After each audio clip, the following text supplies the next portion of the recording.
Good afternoon and welcome to this weekly webinar of the Pennsylvania Principals Association. My name is Eric Eschbach. I'm the Assistant Executive Director and it's July 30th. Another Thursday goes by. This time I'm by myself. Dr. Healy is on vacation this week, getting some well-earned R&R. And so I decided to do this informal conversation with you instead of with Dr. Healy. This week, we got some news early on in the week in which Dr. Healy and I participated in a conference call with Dr. Rivera, the Secretary of Education, and Dr. Levine, the Secretary of Health. One of the biggest things that they talked about in that conference call, and one of the reasons they did it, was to really dispel any rumors that are out there. Apparently, there are some rumors that the governor is going to issue a mass closure of schools again, and they wanted to communicate that that is not the case. This is not going to be like it was in March. At least we don't anticipate that as of July 30th. In fact, if they go forward with any kind of school closures, it will most likely be done in some type of a regionalized setting. But it really seems as if the governor, the Secretary of Health, the Secretary of Education are really pushing for school districts to have that local control that we've talked about before, and to make their own decisions as to whether they continue to hold classes either virtually or in a hybrid model or face-to-face, or if they decide to close school and go into a totally remote setting. The second thing that came up this week, for those of you who are secondary principals, especially at the high school level, I'm sure this will be of interest to you. PIAA, the authority that governs and manages the high school athletics in the state of Pennsylvania, voted to maintain their fall sports by confirming the guidelines for returning to competition.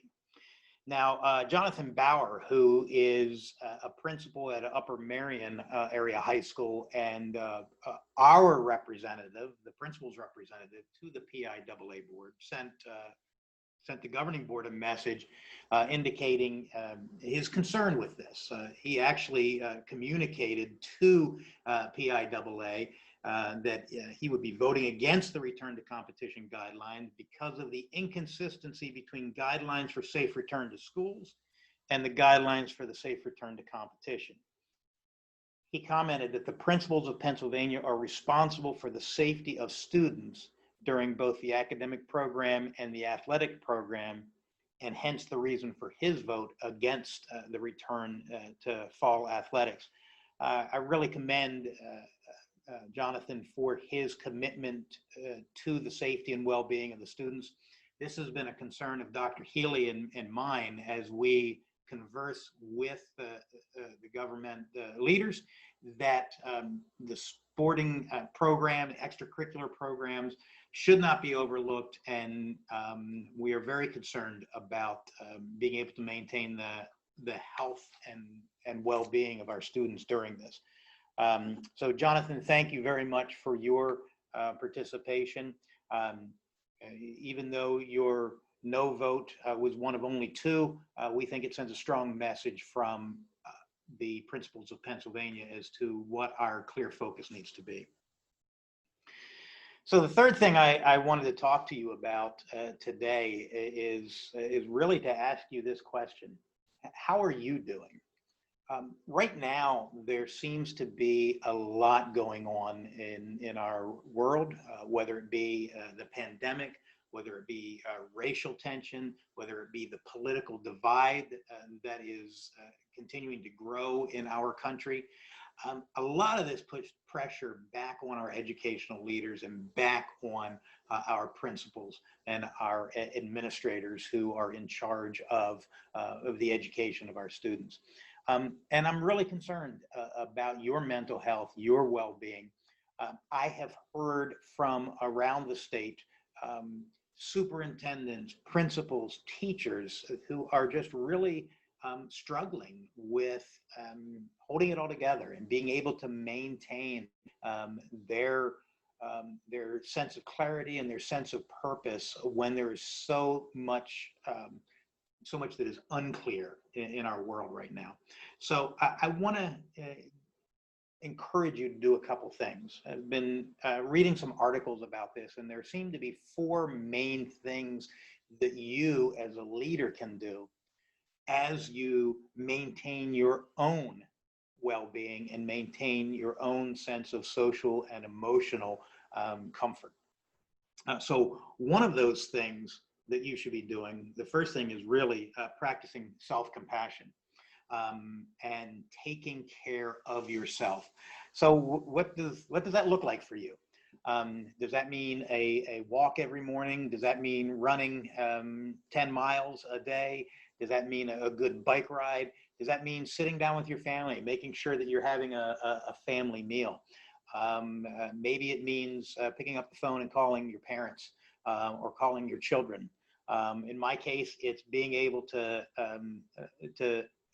do a FaceTime with my grandson. That's really important to me.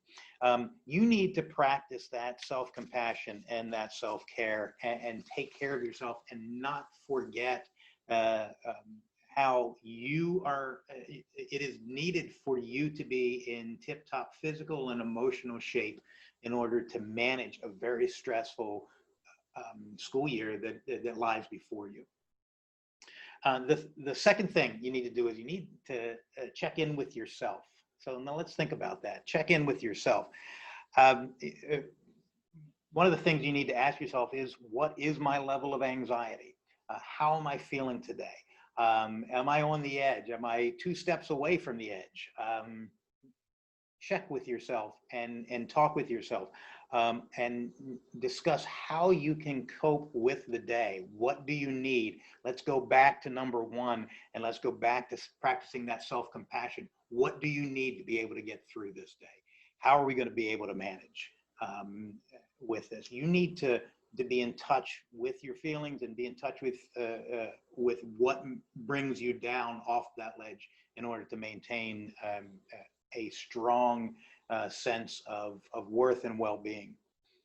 The third thing you need to do is focus on what you can control.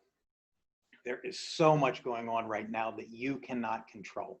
As an educational leader, as a principal, you can't control whether the governor is going to shut down schools. You cannot control how this pandemic spreads and impacts your students. You can't control the feelings that are out there over, should I wear a mask? Should I not wear a mask? So what can you control? You can't control the media, but you can control what you're deciding to listen to and read in the media. I know for me, when I read the news, sometimes it makes me more angry and more upset. So I need to take breaks. I need to turn the news off. I need to put the newspaper down. I need to read something that is that feeds me instead of makes me angry. So what can you do to focus on what you can control? Some of what you can control takes place in your school building. So you can't control whether they're going to play sports this fall, but you can control the things in your school to help your students stay safe. You can prioritize the physical safety that's necessary. You can prioritize the social distancing guidelines and the physical distancing guidelines. You can control the way you talk to students, the way you talk to staff about the need to wear masks, how you can develop a script to talk to parents about why it is so necessary. What other things can you control? Well, you can control the relationships that you have with your staff and your students and the people that rely on you. Are you checking in with your staff on a regular basis? Are you making those individual contacts with them? It's going to be very difficult for some of you who have a large staff to talk with, and it's going to be easier for some who have the ease of interacting, whether through a phone call or a Zoom meeting. but your staff needs to know that that you care for them and that you can control some things, and what you can't control, you're going to let to others who can. And I think the fourth thing that has come out of all my reading on just keeping yourself socially and emotionally healthy is creating opportunities for connections. You as a school leader provide opportunities for your staff to connect with each other. In the shutdowns that started this spring, there was a lot of that opportunity as staff got onto Zoom together. What we miss is that close connection with each other, that physical connection. Being in the same room with someone is so important. Being able to break bread with someone is so important. And we haven't been able to do that in the current environment that we're in. But what can you do? What kind of connections can you do for your staff? What kind of connections can you build? Think about activities that you would do at your opening in service, and think about how you can make those applicable to the environment that we're in right now. And then finally, what about those connections that you need? How are you connecting with other school leaders? Some of you are the one and only in your school district. You're the only high school principal. You're the only elementary principal. You're the only technology coordinator. Others of you have a great cadre of administrators that you can rely on. But chances are you're the only one in your close circle that is going through an issue right now and could use some connecting. One of the things that I would like to do with the Pennsylvania Principals Association is put together a group of people that have experience in one or more areas of need. Think about this. How many of you have experienced the suicide of one of your students? I can tell you right now that having gone through that several times, they're all very difficult, but the first time is a situation in which you literally don't know who to look to and don't know who to ask questions of.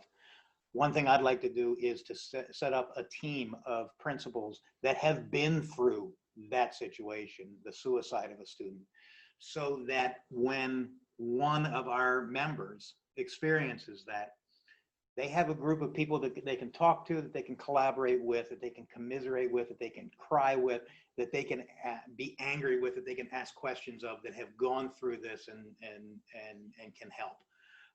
What about the death of a staff member? What about a bus accident? What about an act of school violence? All of you have some areas of expertise, unfortunately, in traumatic areas. And one of the ways that we can get through the trauma that we are definitely going to experience as school leaders is to connect with each other and collaborate and work together. In the very near future, I'm going to be sending out a survey to our members, asking for your willingness to participate in one of these groups, asking for if you've gone through an experience and if you would be willing to serve as an expert. And even though you may not feel like you're an expert, having gone through these situations makes you, by default, an expert in these areas. Looking to provide some training for the groups and really want to help our members weather these difficult times. So that's what I have for you this week. Be on the lookout for that email asking you to be a part of one of those groups. As you know, we at the Pennsylvania Principals Association are currently working in a remote environment. So we're taking turns coming in, and but we are available by phone. When you call our offices, you'll get a message that directs you either to Dr. Healy or to my cell phone. Please don't hesitate to call us. Don't hesitate to email. We're here to help you. I want you to feel good about yourself. I want you to enjoy that last month of summer. that it doesn't necessarily feel like summer as you ramp up for the school year. But I want you to look for ways to practice that self-compassion, to check in with yourself, to control what you can control and focus on what you can control, and to make connections. Be well and have a great week.